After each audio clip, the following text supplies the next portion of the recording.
Okay, here I am again, and today is the 11th of May 2019, and I was going to talk about some comments that Victoria left, but I'll do that in the next video, partly because I need time to think about what to say.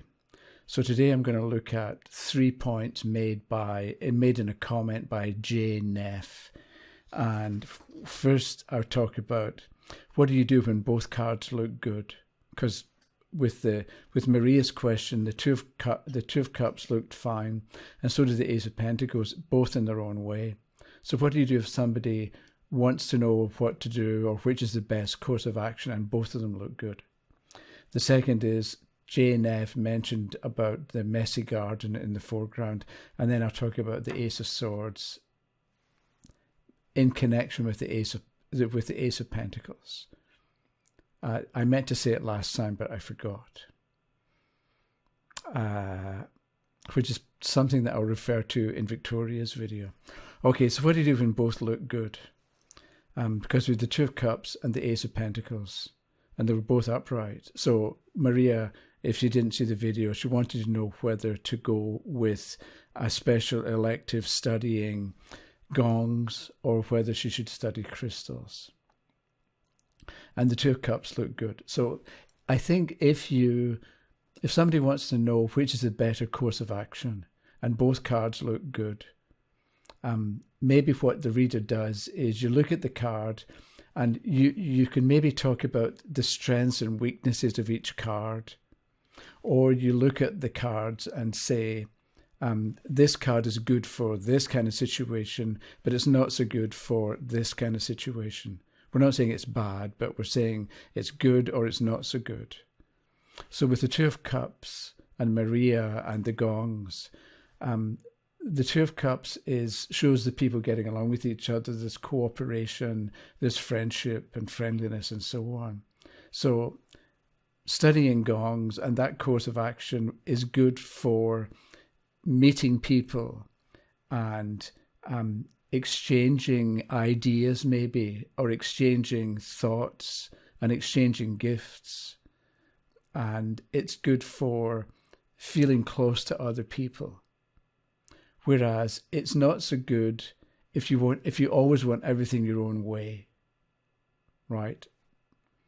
Whereas the Ace of Pentacles is good for new beginnings and new ideas, a new course of study and a new terrain, because you walk through the opening in the hedge and you're in a new countryside, a new terrain. So it's good for learning new material. It's not so good if you want to just develop what you already know. So if both cards are good or pleasant or whatever the adjective would be, look at each one and talk about what it's good for and then what it's not so good for. And then maybe you ask the questioner, what do you want? So if the questioner wants, let's say the questioner says, well, I have to choose between these two college courses, and I hate group work, because if you've ever been to college or even school, sometimes the teacher will have you split into groups of 2 or more, and then do a group project. And I used to hate group projects. And some people do it. Some people really like them because then other people can do the work. But some people really don't like group projects. So maybe in your conversation or discussion with the questioner, and you say, what do you want? And they say, well, one thing I definitely don't want is group work. In which case, forget the Two of Cups. Go with the Ace of Swords, the Ace of Pentacles. Do you know what I mean? You're listening to what the questioner says, and you're making a connection with the cards that come up, and you're interpreting each of the cards from the point of view of what the questioner has just said.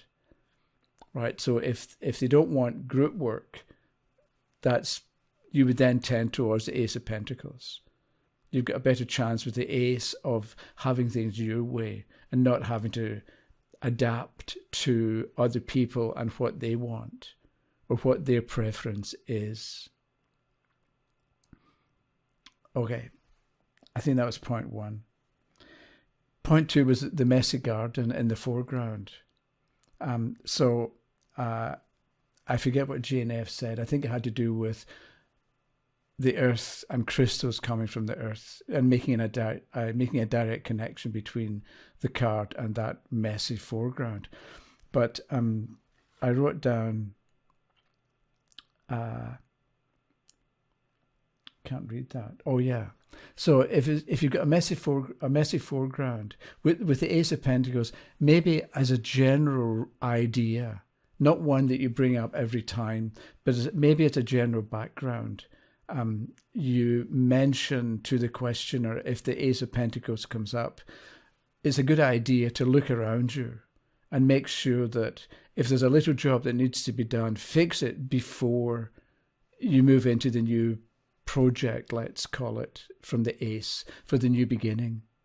So don't leave things undone or unfinished, because you'll end up having to backtrack or having to deal with something that could have been avoided if you'd taken 5 minutes before you began and done a preliminary look around and made sure that everything was okay to continue or to proceed or to make a new start.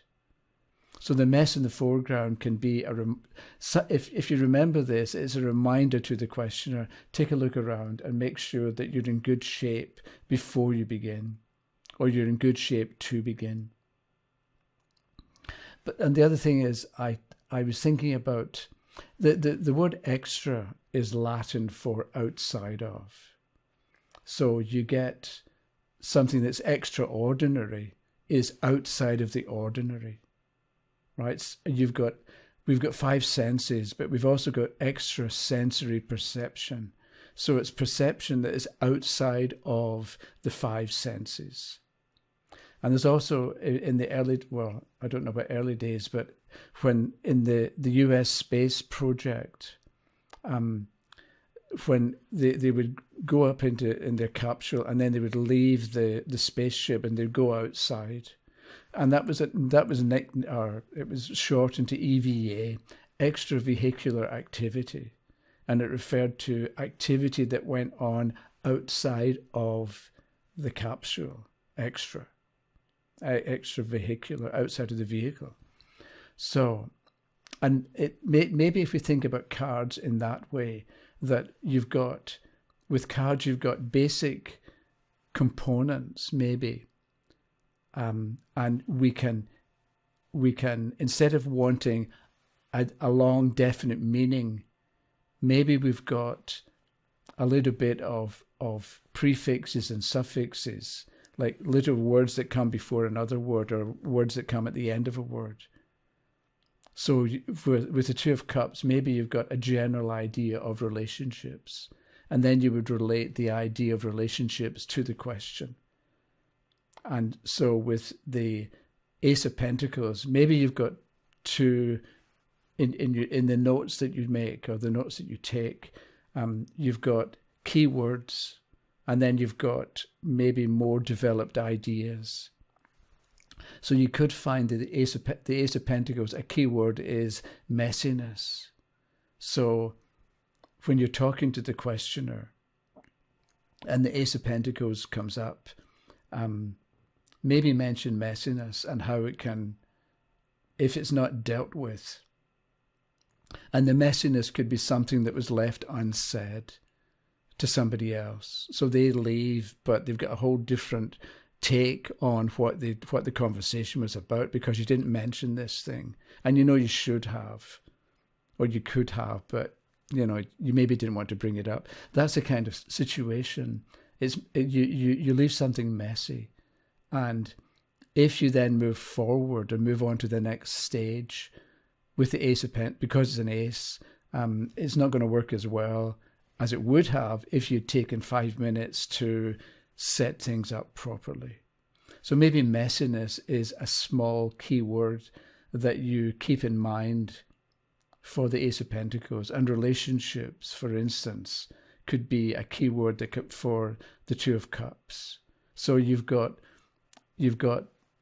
single words that you use or that you think make sense for different cards, but then you've got other longer, don't want to say meanings, but you've got other longer stories that you might tell to do with that same card. So the Two of Cups could be you talking about a relationship you were involved in, what worked and what didn't work and why it didn't work. And that can be the kind of obstacle that the question is going to be facing as well. So remember, extra means outside of, and you can put it together with other words to get a different idea. So you can take the Ace of Pentacles as messy and put it together with other cards. So the Two of Cups, the Ace of Pentacles and the Two of Cups, a messy relationship. You know, so think about that. Remember extra and extraordinary and extravehicular activity. And the third one was, and I'm almost finished here, if you remember, Maria had the Ace of Pentacles for crystals, and then she had the Ace of Swords. And I mentioned in the email to her, in my reply to her, but I forgot to mention it during the video.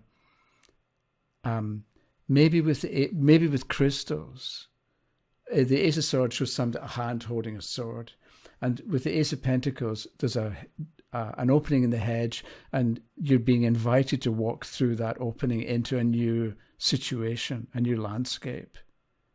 And maybe with the Ace of Swords, you have to take, or you ought to take, a sword with you into this new landscape.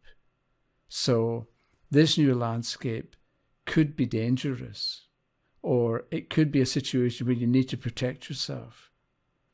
And so you need to defend yourself against who knows what, ideas, people, circumstances, conditions. But just the fact that the Ace of Swords was there as well, it struck me that if Maria were to go with crystals, she would need to take a sword with her on her journey. And the sword can mean she's got to be very analytical, because with a sword you can cut, and you can cut off what no longer is of value, or you can prune a tree to encourage new growth. But with crystals, Maria would have to, or ought to, be analytical, or would have to be analytical and take some protection with her. Okay, thanks to Jane F for the comments. That's it for the moment, and I'll see you in a couple of days where we'll talk about how to do an objective reading, or how to not let your bias influence what you see in the reading or in the card that you're dealing with for the questioner. Thank you very much. Have a nice day, and we'll talk to you again. Bye-bye.